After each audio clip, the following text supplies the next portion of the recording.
전반기가 지났는데요. 지난 시간을 평가한다면 어떻습니까? 아직 반 안 지났습니다. 네. 그게 이제 당선 기준으로 하면 2년 6개월 된 것 같은데 그렇죠.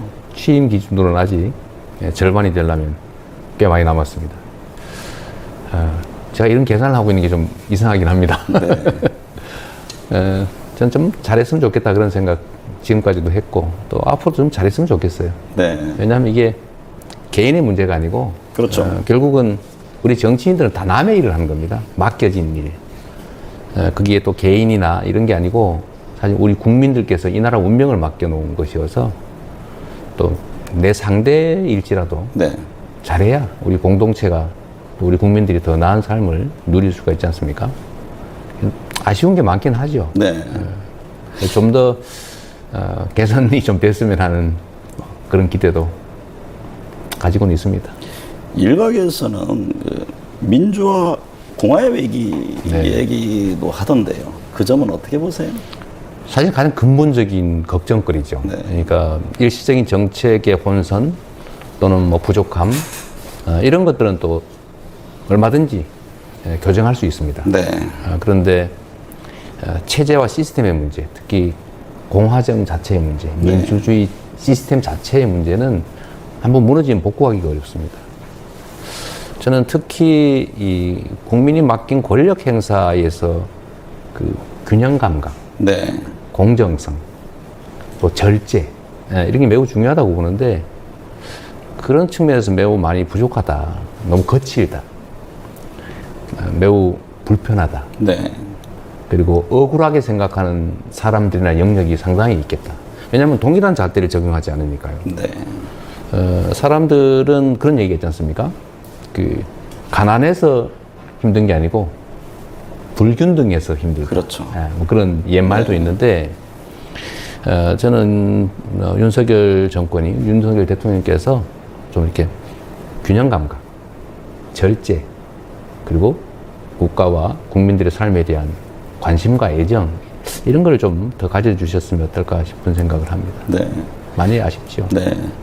의정 갈등이 지금 8개월째 지속되고 있습니다. 이 대표께서 지난 22일 이면택 대한의사협회 회장과 만났는데 여야의 협의체를 제안했습니다. 근데 여당은 정부가 참여해야 한다 그런 입장인데 국민 불안이 큰 의정 갈등 문제 이건 어떻게 풀어야 합니까? 제가 사실 영수회담 때도 이 얘기를 가장 중요한 의제로 말씀을 드렸습니다. 네. 예상된 일이었거든요. 의료개혁 필요하죠. 이제 의대 정원 증원 필요합니다. 근데 문제는 이게 개혁이기 때문에 네. 혁명이 아니고 개혁이기 때문에 정말로 많은 절차와 과정이 필요해요. 그래서 개혁은 혁명보다 힘들다고 하죠. 네. 그런데 이 정부의 업무 처리 방식을 보면 안타깝게도 목표는 개혁적인데 과정은 혁명적이에요. 네. 국민들의 의사를 존중하거나 아니면 진지하게 들어주거나 힘들더라도 대화하고 타협하고 설득하는 과정이 필요한데 그 과정이 다 생략됩니다. 이제 권력, 즉 힘을 이용해서 밀어붙이죠. 이렇게 되면 저항이 극심해질 수밖에 없습니다. 네. 그리고 그 과정에서 고통이 따르죠. 그리고 피해가 발생합니다. 그런데 이미 예상된 일인데 너무 거칠게 급격하게 이렇게 다뤘기 때문에 사실 이렇게까지 안 와도 될 일이 여기까지 왔습니다. 문제는 앞으로 그럼 개선될 가능성이 있냐? 문제는 더 위험한 상태죠. 네. 정치는 주장하다가 안 되면 안 할 수도 있습니다. 그렇죠. 근데 정부는 주장으로 끝나면 안 되는 곳이에요. 거기는 책임을 끝까지 져야 되는 곳입니다. 그러니까 누군가가 저항을 하면 미워도 싫어도 만나야 돼요. 네. 들어야 됩니다. 그리고 괴로워도 멱살도 잡혀야 돼요. 네. 근데 안 만나려고 해요. 그래서 저희가 얘기한 게 의제를 제한을 두면 안 만나겠다고 하니 얘기는 할 수 있지 않냐. 그게 무슨 뭘 보장하라는 것도 아니고 선택은 정부가 나중에 할 수도 있는 최종 거예요. 결정은 나중에 하는 거니까. 25년도 정원 문제가 사실은 의료계 입장에서는 황당할 수 있죠. 지금 정원이 3,000명인데 갑자기 2,000명을 늘리고 그러면 그 현장에서 어떻게 감당을 합니까? 사실은 그 문제도 만약에 2,000명을 5년 동안 10,000명을 늘린다고 하면 네. 좀 골고루 펴서 1,000명씩 10년 할 수도 있고 700명씩 15년 할 수도 있거든요. 근데 그런 방식들을 유연하게 좀 적용을 해야 되는데 갑자기 2,000명, 1,500명 이러니까 저항이 극심하잖아요. 네. 그래서 대화를 하려면 올해 2000 뽑는 25년도 정원 얘기도 논의의 대상으로 할 수 있다. 네. 그걸 꼭 번복하라는 게 아니고 얘기는 할 수 있지 않습니까? 네. 근데 얘기를 안 하겠다는 거예요. 그 얘기를 하면 안 만나겠다. 이런 태도니 대화가 안 되는 거예요. 이 대표는 그 민생, 네. 먹사니즘을 강조하고 계십니다. 먹사니즘의 핵심은 어떤 건가요? 그런 얘기 있지 않습니까? 다 먹고 살자고 하는 얘기인데. 그렇죠. 다 먹자고 하는 얘기인데. 네. 뭐 그런 얘기 있잖아요. 네, 네. 그런데 지금 우리 대한민국 국민들의 삶이 되게 사실은 안 좋습니다. 네. 지금 현재 당장도 문제지만 미래가 나아질 것이냐라고 물으면 사실은 아니라는 쪽이 훨씬 더 많죠. 사실은 우리 국장님이나 저나 어려운 시기이긴 한데 미래가 더 나아질 것이다라고 믿어지는 세상을 살았잖아요. 그렇죠. 희망 있는 세상, 네. 꿈 있는 세상을 살았는데 지금은 절대적인 빈곤을 벗어났는데 우리의 삶이 미래가 또는 내 자녀들의 미래가 나보다 더 나을까? 라고 생각하면 매우 긍정적이지 못하죠. 이게 제일 심각한 네. 문제입니다. 그래서 사람들에게 희망을 만들어줘야죠. 이 저출생의 원인도 사실은 미래가 없기 때문이거든요. 그래서 먹고 사는 문제, 이게 정치가 챙겨야 될 가장 근본이다. 그래서 먹사니즘은 어쨌든 생존과 안전의 문제 더하기 더 나은 삶, 네. 더 행복한 삶을 위한 경제와 민생이죠. 경제. 네. 저는 그래서 우리 민주당도 소위 개혁적인 진보적 정당이라고 하면 보통은 뭐 분배 얘기를 많이 한다고 네. 생각하시는데 저는 그것보다는 성장이라고 하는 게 더 중요하다. 네. 지속적 성장이라는 게 가능해야 일자리도 생기고 미래도 생기고 우리가 주장하는 기본 사회를 위한 충분한 생산력도 담보가 된다. 네. 그래서 저는 결국 경제를 살리는 게 핵심이라고 보죠. 경제학의 성장이 중요하다. 이 점을 강조하시는 거군요. 그리고 그 속에 알맹이로는 과학기술에 대한 투자. 네. 우리 다음 미래 세대는 사실 과학기술의 시대거든요. 네. 소위 챗 GPT 무섭지 않습니까? 그 다음에 재생에너지. 네. 여기에 대한 대대적인 국가 투자가 필요할 때죠. 네. 지금이. 추석 연휴 직후에 열린 국회 본회의에서 네.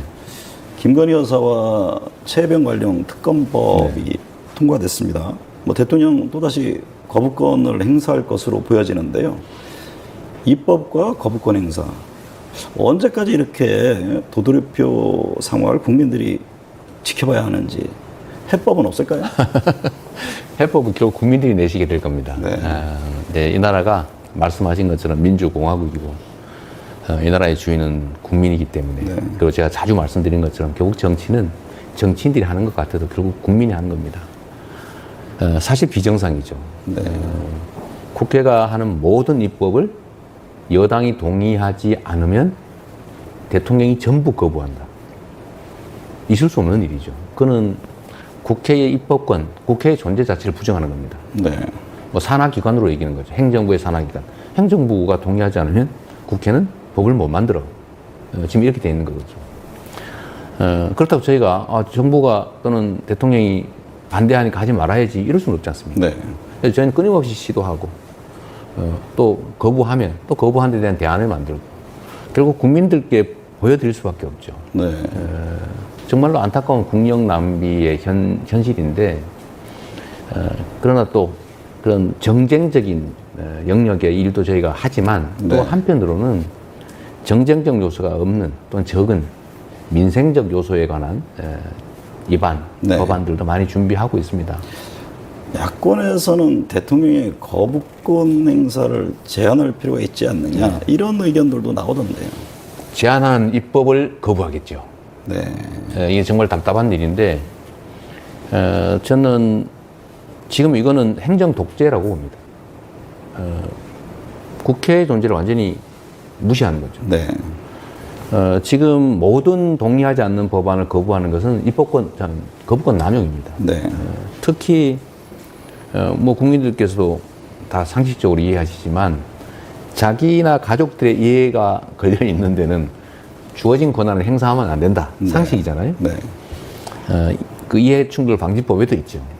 근데 대통령은 가족 또는 본인이 관련되어 있을 법한 그런 일들에 대한 법률을 다 거부하죠. 네. 그뿐만이 아니라 여당이 찬성하지 않은 모든 법을 거부해 줄 테니 거부권을 무기로 싸워라 이렇게 말씀을 하시니 이렇게 해버리면 국회는 존재할 수 없는 거죠. 정치가 사라지죠. 오로지 행정 권력에 의한 일방적 지배만 남게 됩니다. 이건 정말로 위험한 아까 말씀하신 공화정의 위기, 네. 민주주의의 위기죠. 네. 정치인이 된 것을 후회한 적이 없는지 또 정치하면서 가장 아팠던 순간은 언제였는지 궁금합니다. 왜 후회가 없겠어요. 아무리 잘 산 인생도 되돌아보면 그 길로 갈 걸 하는 게 있겠죠. 근데 정치라고 하는 게 또 한편으로 보면 제가 시작할 때보다 너무 잔인해진 것 같습니다. 네. 이게 저는 정치라고 하는 게 합리적으로 토론하고 경쟁하고 국민의 선택을 받고 그런 과정이라고 생각했고 또 그렇게 되길 바랬고요. 네. 근데 지금은 정치가 전쟁이 되어버렸습니다. 존재를 인정하고 서로 타협하는 게 아니고 제거하려고 해요. 네. 인정을 안 해요. 나만 살겠다고 합니다. 근데 나만 살겠다고 해서는 사라지지가 않습니다. 세상은 그렇게 단순하지 않거든요. 네. 양지가 있으면 음지가 있는 거고 산이 높으면 골이 깊은 것이고 네. 이 원래 세상이 이치 아닙니까? 어떻게 나와 다른 존재가 사라질 수가 있겠어요? 또 생겨나거든요. 네. 그래서 이거 상대를 인정하는 것, 존재를 인정하는 것이 가장 중요한데 네. 지금의 정치 풍토는 존재를 부정합니다. 너무 힘들 때가 많죠. 네. 그래서 왜 했지라는 생각이 가끔씩 들긴 하지만 제 운명이라고 생각하고 네. 하늘이 또는 역사가 어쩌면 뭐 우리 국민들께서 부여한 책임이라고 생각하고 최선을 다하려고 노력하는데 가끔씩 정말 울고 싶을 때도 있죠. 네. 아플 때도 있어요. 올 1월에 피습을 당해서 사실 목숨까지 위태로운 상황을 겪으셨잖아요. 그러니까 정치 테러까지 당하고 수사와 재판이 계속되고 있습니다. 제가 대표님을 보면 꼭 여쭤보고 싶은 게 네. 있었는데 이런 고뇌들을 도대체 어떻게 극복해 나갈 수 있을까 하는 점입니다. 앞서 말씀하셨지만 남들 앞에서 의연했지만 뒤돌아서서 홀로 눈물을 흘리기도 할 것 같아요. 내가 운 적은 없는데 네. 울고 싶을 때는 가끔씩 있습니다. 네. 그리고 제일 아플 때는 저는 제가 선택해서 이 전쟁터 같은 정치로 들어봤는데 거기서 생기는 문제들은 다 조금은 예측했죠. 이 살벌한 환경조차도 다 예측하고 예측 못했다면 제 잘못이고 스스로 선택했으니까 다 감수하고 견뎌냅니다. 또 안 견딜 길도 없어요. 도망갈 수도 없습니다. 그래서 운명 같은 거죠. 네. 지금 피할 수 있습니까? 못 피하죠. 네. 제일 안타까운 것은 선택하지 않았으면서도 이 전쟁터 같은 정치로 끌려 들어온 사람들이죠. 네. 가족들.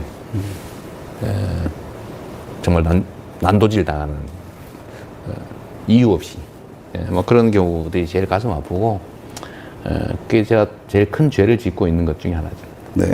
근데 한편으로 생각하면 내가 뭐 재판받고 뭐 위험을 겪고 뭐 죽을 고비를 넘기는 거 이런 건 사실은 별로 크게는 힘들지 않아요. 그럴 때마다 사실 생각나는 건 이런 게 있죠. 저는 어려운 과정을 좀 많이 견뎌왔기 때문에 그런데 사실 지금 이 순간에도 말이에요.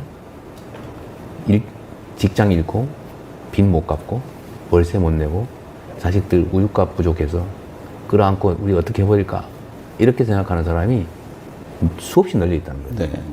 그 수많은 사람들이 겪는 그 고통이나 절망에 비하면 사실 저 같은 사람들이 겪는 이런 뭐 무슨 재판받고 뭐 어쩌고 이런 것들은 정말로 미약하죠. 네.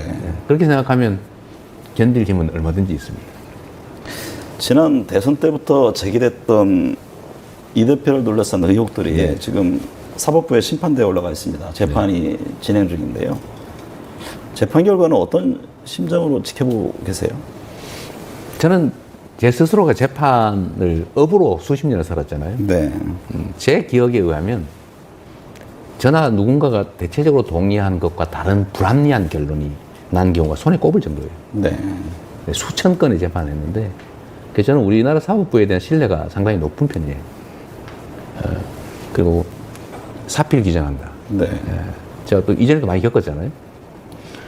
그리고 지금 현재 검찰이 기소한 사건들은 제가 제 사건에 관한 거니까 자세히 얘기하기가 적절치가 않은데, 네. 예를 들면 저를 허위사실 공표라고 기소를 했는데 공소장이 허위사실 공표하고 있어요. 네. 예를 들면 하지도 않은 말을 지어내서 기소하거나 뭐 그런 것들이죠. 저는 법원에서 잘 걸러줄 것이라고 생각하고, 결국 이제 제가 살아남을 수 있는 건 결국 우리 국민들의 힘입니다. 진심으로 그렇게 믿어요. 네. 저는 편이 없잖아요. 사실 당내에도 이제 편이 좀 생겼는지는 모르겠는데, 네. 제가 편을 챙기는 사람도 아니고, 네. 거의 외톨이처럼 보이지만 사실은 가장 강력한 지원군들이 있죠. 저는 그게 국민들이라고 생각해요. 네. 근데 지금도 정말로 많은 분들이 기대하고 계시고 또 믿어주시고, 네. 제가 업자한테 정말 커피 한 잔이라도 얻어 먹었으면 이 자리에 살아남아 있겠습니까? 네. 정말 10년 넘도록 정말 먼지 나도록 틀렸는데 사실은 없죠. 네. 그게 아마 법원에서 잘 밝혀질 겁니다. 이재명 대표에 대해서 많은 분들이 궁금해하는 것 중에 과연 이 대표는 이상주의자냐 아, 네. 아니면 실용주의자냐 하는 점입니다. 스스로 평가할 때 이념의 스펙트럼은 어느 지점에 있다고 보세요? 저는 사실 거의 보수에 가까운 실용주의자입니다. 네. 근데 이상을 가지고 있죠. 이상을 품은 실용주의자? 뭐 이렇게 말할 수 있을지 모르겠는데, 굳이 현실적 판단과 행동을 고르라면 명확하게 실용주의자입니다. 근데 이 점 때문에 오해하는 분들이 가끔씩 있어요. 선입견이 네. 과격한 좌파? 뭐 이렇게 생각을 하는 분들이 많거든요. 네. 또 그런 기대를 하는 분도 계세요. 네. 근데 저는 사실은 아닙니다. 네. 저는 매우 실용적이죠. 현실주의자고, 네. 저는 큰 일보다는 쉽고 작은 일을 먼저 하자는 주의자예요. 네. 이재명에 있어 국민은 어떤 존재입니까?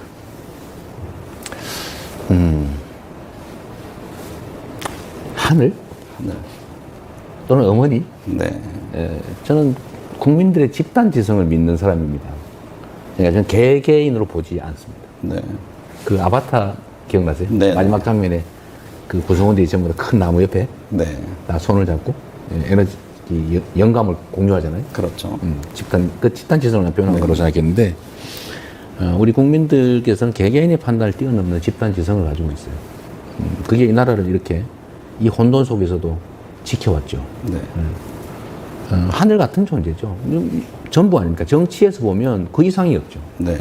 옛날에 나라를 통째로 다 소유하고 있던, 지배하고 있던 왕조차도 백성을 하늘로 여겨야 된다고 했잖아요. 네. 근데 지금은 민주공화국 아닙니까? 근데 실제로 하늘 같은 존재가 많죠. 모든 권력과 힘의 원천, 네. 사회 공동체의 존재 이유. 네. 그런 면에서 하늘이 맞고, 또 한편으로는 제가 그 국민 덕에 지금까지 살아있기 때문에 앞으로도 국민들 덕에 살아갈 것이기 때문에 네. 정말 낳아주고 길러주는 어머니 같은 존재죠. 네. 이재명이 꿈꾸는 대한민국은 어떤 모습일까요? 뭐 쉽지는 않겠지만 제가 사인할 때 맨날 쓰는 문구가 있어요. 네. 함께 사는 세상. 옛날 말로 하면 대동세상인데 그건 너무 낡은 단어 같고, 네.